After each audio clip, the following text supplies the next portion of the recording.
Unfortunately, we don't have... Oh, God. I actually had to, palm a screwdriver. I'm not qualified to do that. I can't believe I was breathing that. It's bad for the environment.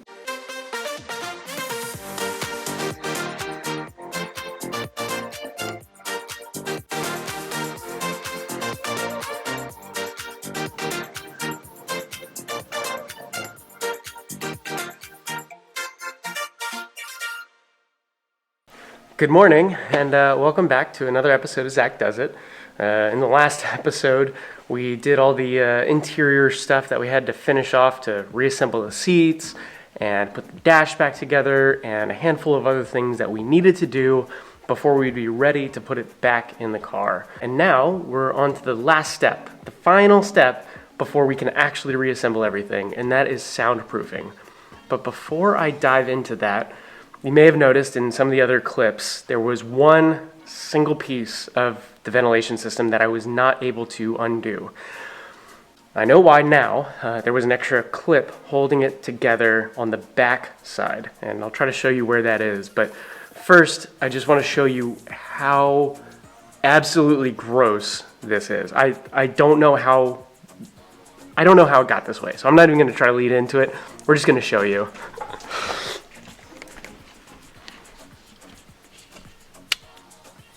So that was in there, but underneath, it's even worse.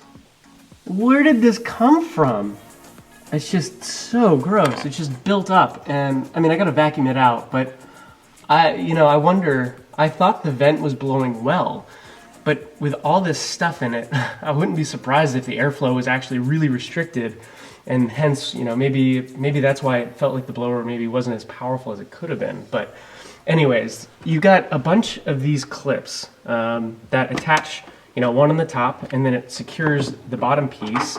But I'll show you the back, and I'll show you the one that I missed and why it was so difficult to undo.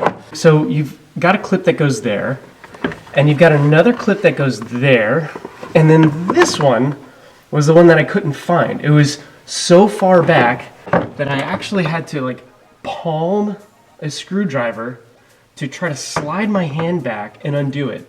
Now, realistically, the better way to do this would be to take out this entire assembly, but in order to do that, I would have to bleed the AC system. And I'm not qualified to do that, nor do I have the tools or desire to do that. So I decided to leave it as a closed loop system. I didn't vent anything out into the air. That's a terrible, terrible idea. I don't recommend it. Refrigerant is toxic. It's bad for the environment. Just whatever you do, let a professional AC person handle that. And in fact, when we get into the engine bay, I found some cracked hoses that we'll talk about. Again, something that I will let a professional handle because I can do the rest of this and save my money in these areas. But man, that's really gross. So I'm going to vacuum this up real quick, make sure that everything else is as clean as possible. The car's been sitting for a few days, so there may be some dust, but I'll give it a quick wipe down, and then we'll be able to soundproof. We'll finally be able to start putting things back inside. So, oh man, I can't believe I was breathing that. I just can't. All right, I think we are just about ready to jump into the soundproofing. So first things first, we've got our soundproofing material here, and Dynamat conveniently gives you some instructions. They're pretty basic, but the important piece that I want to go to is the priority order for where you add soundproofing. And according to them, and this kind of rings true with what I know about vibrations in cars, you want to focus on the things that are most likely to vibrate. And after that, the things that are most likely to vibrate close to you, so that they're going to be the ones that are probably causing the most noise. So for example, the doors are always a number one target for soundproofing. They vibrate a lot, and in the Miata, that is no exception, especially with the rubber door bushings. At some point, we may be able to replace those with plastic or one of the poly materials. For now, we're going to make sure that we reserve enough soundproofing to do the doors when we get to those. We're not ready yet, but at some point in the near future, we will soundproof the doors. After that, the biggest thing is the floor inside the main cabin. Once you're done with that, you go to the trunk, and after that, well, I don't have a roof, but if you did, you do things like the roof. So this is our priority order. It's the kind of way in which we're gonna work, obviously doing the doors separately, but we're going to go to the main cabin first and start sizing things out. God, it's heavy. Oh, Lord. Good God. What's this? Okay, it should be good. All right. Man, it really is heavy. It's an incredibly heavy material, which, you know, unfortunately we're adding weight to the Miata and it's already a little underpowered, but the good news is that down the road we'll add more power, more horses under the hood. So the extra weight that the soundproofing is adding, it's going to be negligible in the long run, especially since we actually don't care about top of the line performance, if you remember. Ah, beautiful. All right, cool. So the nice part, if I size this up correctly, I think it's going to be about the same size as the door. Oh, that's beautiful. So I know, because of how big these are, that I will be able to put 2 of them aside and I'll have enough material left over for the doors. So we're going to throw that up here. And there's our second sheet. Oh, a little stuck. All right, and now we can get to work. Now, as we are working with this, I've got a couple tools that are going to be important. Number one is a marker. So as I lay this into the floor of the car, I can bend it around the individual pieces before we take the adhesive backing off, and then I can just draw on it.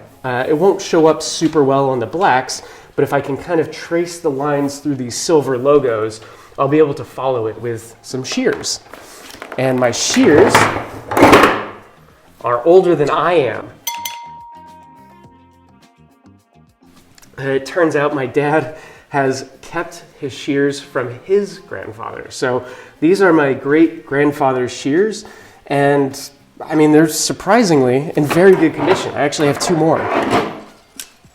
So I've got some small ones for some really tight corners and cuts in case I need that finesse. I've got some really big ones for when I'm going on the long straightaways and making very large cuts to get things down to size. And if push comes to shove, I do have a utility knife, so I'll be able to cut things with even greater detail if I need that. So we're gonna go ahead and jump in. We'll get in the car, we'll lay some of these mats out, we'll see kind of exactly how much area we can cover. Actually, you know what? That's a good idea. We will take all of this and we will kind of loosely place it all over the car and we'll get a good idea of how much surface area we'll be able to cover. So let's go do that.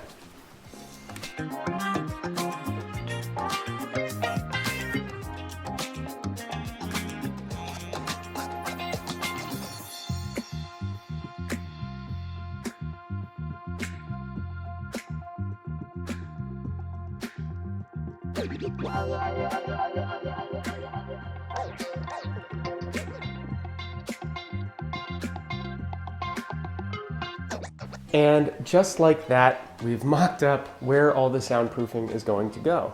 It doesn't look like we have enough to cover the trunk, but that's okay. That was actually the 3rd priority in the list of 4 different places we could put it.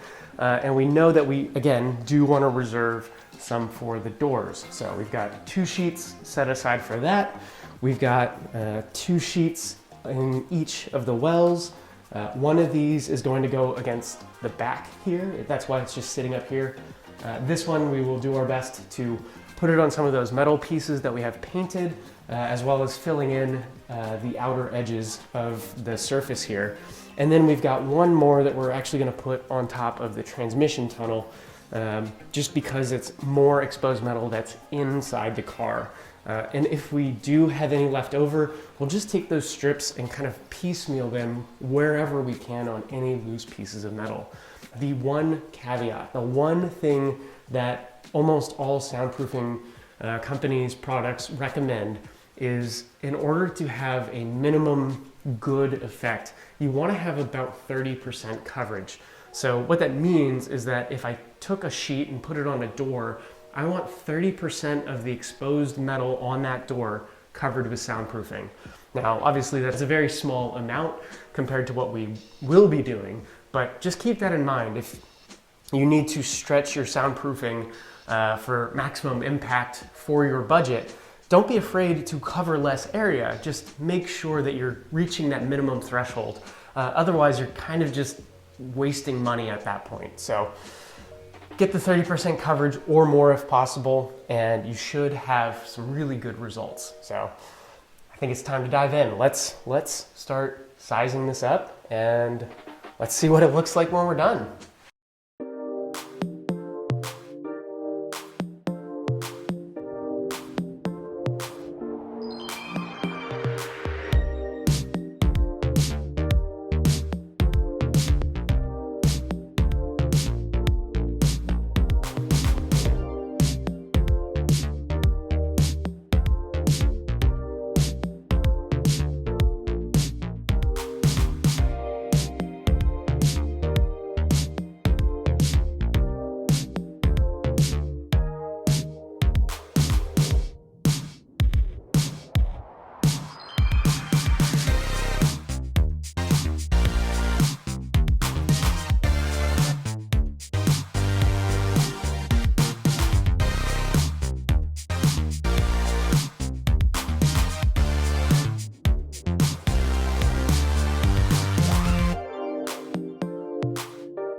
Holy moly, that was a lot of work. I know it could be a little hard to tell from the sped up footage, but applying soundproofing is a workout. I mean, it's really, really sticky, and it just wants to stick to everything, including you, so you're constantly fighting it. And on top of that, the same metal backing and the heavy rubber element of it that make it so good at soundproofing also mean that it doesn't fit into tight spaces very well, or inside of corners or places like that. So you really have to try harder than you might expect to make sure that you get a good application. But hindsight being what it is, I think it's worth it. You know, it took a lot of work and it took a lot of time to apply and to cover all of that surface area. But And not to spoil a future episode, but the soundproofing works, and it did a really good job soaking up a lot of the road vibrations and noise that I was experiencing before I started on this journey. So in a future episode, we will definitely go into a breakdown about whether it was worth it and how effective the soundproofing is. But for today's episode, it is running a little long, and I want to make sure that these stay short and sweet. So in the next episode, we are going to finish the soundproofing by taking all of those kick plates and cover panels that we applied foam to in the last episode. Well, we're not going to stop there. We're going to apply some of the same soundproofing that we have left over from today's episode. We'll be applying it to those panels as well, and we'll take care of that upper shelf where they go. So all of that will get soundproofed, and then we'll wrap up by applying the Dynapad to help with some of the thermal insulation and again soaking up some of the lower frequency vibrations. All of that's coming out next week. This is it for today's episode, and I hope the jackhammers outside don't show up on the audio, but if they do, well, I live in a construction zone, it seems. So this has been another episode, and now it's really quiet and I can hear my... Oh. Either way, I will see you on the next one.